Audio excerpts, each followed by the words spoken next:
Welcome, Chloe Sorvino, who's written an amazing book called Raw Deal, The Corruption in the Meat Industry. Um, that's not the exact title. You can clarify it, Chloe. Jared, wow, that was such a why. So many, the fact that if we'd stopped in 3 decades, everything would regenerate. I mean, that's really something to think about. That's doable for in a lifetime. But yeah, my name is Chloe Sorvino. I'm a journalist. I head up food coverage and agriculture coverage at Forbes, where I've worked for 11 years, and this is my book, Raw Deal: Hitting Corruption, Corporate Greed, and the Fight for the Future of Meat. And the paperback came out a few months ago. Their hard copy came out in 2022, but it really spans a decade of my work, reporting, and kind of going where very few other journalists have ever gone. I've gone to some of the most, probably the most slaughterhouses of any working journalist today. I've seen it all. I've thrown out a lot of shoes in the process. And this book is really, it goes behind the scenes and investigates the why. And, as Jay was saying earlier, like this unjust system, it really kind of gives you evidence of all the different ways that the system is unjust and is working, for the billionaires and the corporate shareholders who, control these corporations at the end of the day and who are profiting off of this environmental desecration that we're talking about. I mean, I'm honored to be able to talk about this on Earth Day. I think everyone here is probably one of those folks that thinks, Earth Day is every day and it should be. But I think it's a great opportunity to really get into some of the nitty-gritty of really how this works and why it's important and just how violent these slaughterhouses can be and how vulnerable the workers are that are working these tireless jobs day in and day out to feed not just Americans, but all over the world. This meat goes around the world and is leaving a horrendous environmental destruction in its wake. Everything from the dead zone in the Gulf and so many other waterways to air pollution to even, we were talking about methane earlier with Gerard's presentation. And the afterword of my paperback really goes into how I even saw how Smithfield, America's largest pork producer, um, has been trying to capture methane with this kind of band-aid solution. It's like a kind of a bubble, essentially. And I was kind of dared by these folks to go up one, and it was a really eye-opening experience because, I was standing on top of this massive bubble over this massive field of toxic slop, and it really was a metaphor for how we've been heading. If we don't do anything to change now, we will be in a situation of toxic slop everywhere, and it being the haves and the have-nots. And I really think, when we think about calls to action, working as a collective and thinking collectively is so important. And that's the way that our dollar can have and make change.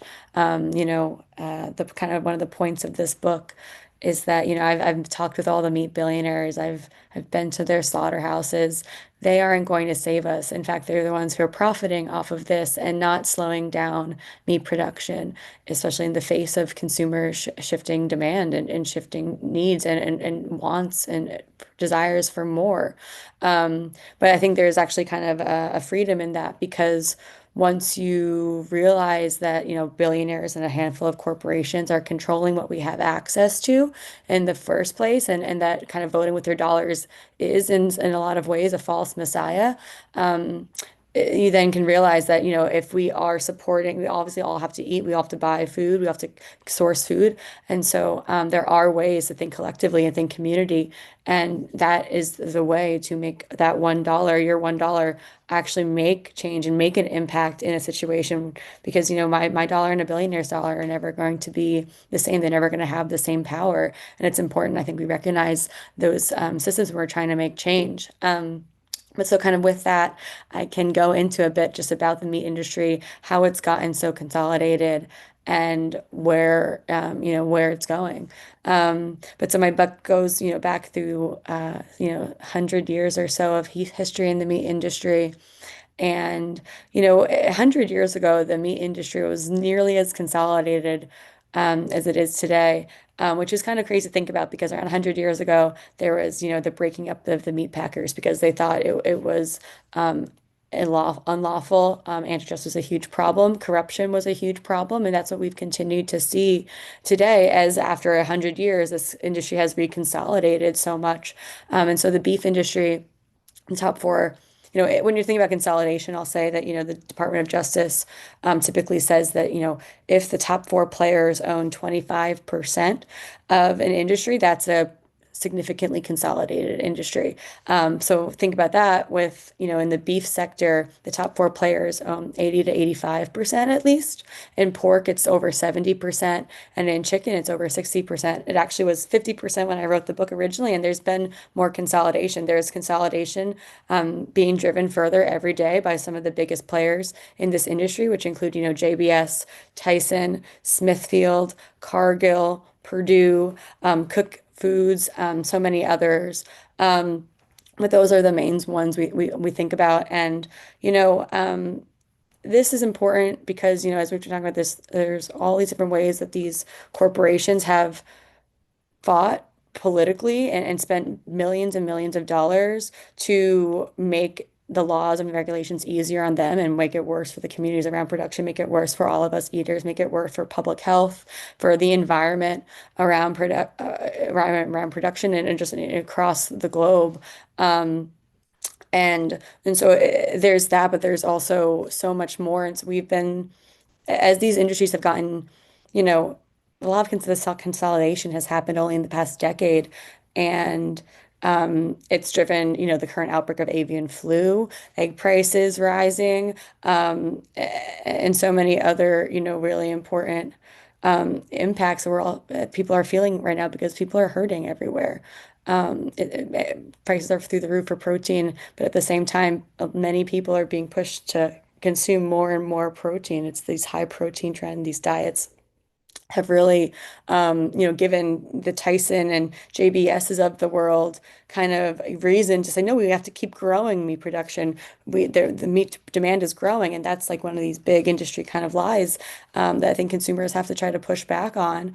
But another way that the consolidation has created, kind of these really horrible implications for all, citizen eaters is the financial manipulation that has happened. There's been a lot of because of with all this consolidation, there's only a handful of players. These industries have contracted, right? And so because of that, there's been a lot of collusion. There's been allegations of price fixing, collusion across beef, pork, and chicken industries. There's been hundreds of millions of dollars in settlements in the past, decade or so, really the past 5 years mostly, but and they keep coming out. There's probably hundreds of more lawsuits and years more of litigation to go. And these price fixing allegations, are across groceries, consumers, fast food, McDonald's, Target, Costco, you name it, pretty much any major player in the food industry. And there's been class actions as well for just average consumers.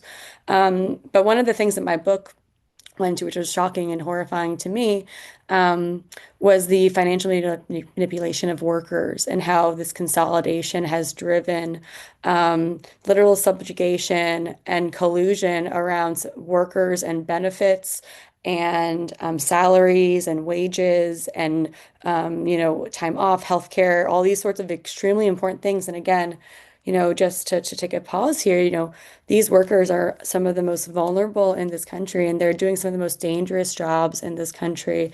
There are refugees from dozens and dozens of countries, and immigrants and other folks from other vulnerable and marginalized communities that are working these jobs in these slaughterhouses. And, from the pandemic when they were being pushed to work on the line without PPE, many of them, to now when there is avian flu risk, antibiotic resistance risk, and line speeds speeding up to the point where, carpal tunnel and other injuries are even more prone and pronounced and possible. It's really serious, but my book goes into the specific allegations of how these HR managers and Just different folks in the benefits offices would get together annually to literally try to make sure these workers were paid, as little as possible. But like, to the irony and kind of hor horrifyingness, to me and so many readers, it's that, they were doing this while they were in Florida at their annual conference. There was one point, I'll never forget the part where there was a text thread that's in one of the lawsuits, and they're discussing if they should, have the annual meeting of all the HR managers on, a tiki cruise or a dolphin cruise or, a golf outing, at the annual kind of chicken conference or egg conference. And that's just the way these industries have operated for decades. And I think it's really important to kind of understand that because we have to understand how these things structurally work before we can dismantle and change and create real change, real meaningful change. Because I guess what I'll say to wrap this up is that, so many of these meat packers have been promoting change and pilots and test studies and trying to use lessons. Some of them aren't even, but a lot of them have been, at least for a while, we're trying to do pilots. These pilots are on tiny, tiny percentages of their total volume. I mean, nothing I've seen, and I've tried to see everything, nothing I've seen has been remotely close to being sizable, substantial change. And in most places, change progress has been rolled back. I am horrified by how Tyson and others have followed suit to stop their kind of big pledge to use antibiotics, to be used no antibiotics in their chicken processing and production. Um, that was done, only 6 years before, so that they said they would do that to quell the chance of a massive public health um, problem outbreak. And yet now, when their profits are receding and there are, shareholders demanding more returns, um, antibiotics are now back in play and in a way that's extremely harmful and, putting us on a path towards an insecure food future. So I'll just say, I think this is an issue that everyone can really get behind. Thinking collectively, thinking about community is the most important thing. Um, at the end of the day, there are so many, different issues with how we source food, and at the end of the day, also, if you are hungry, full stop, everyone needs to eat, and that I think the blame is often put on the consumer, wrongfully so. We shouldn't feel guilty because at the end of the day, these billionaires and a few corporations are controlling what we have access to.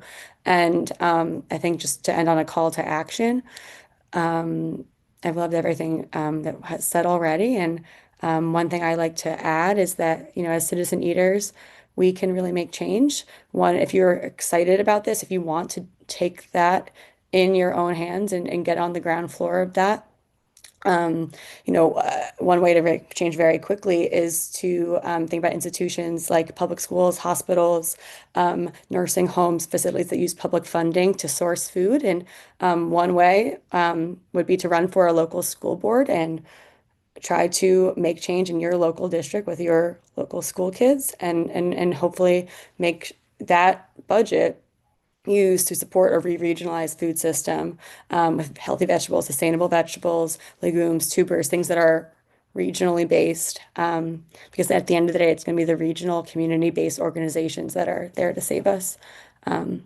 not the billionaires in their bunkers. Thanks. Thank you, Chloe. And so good advice and great book, great research.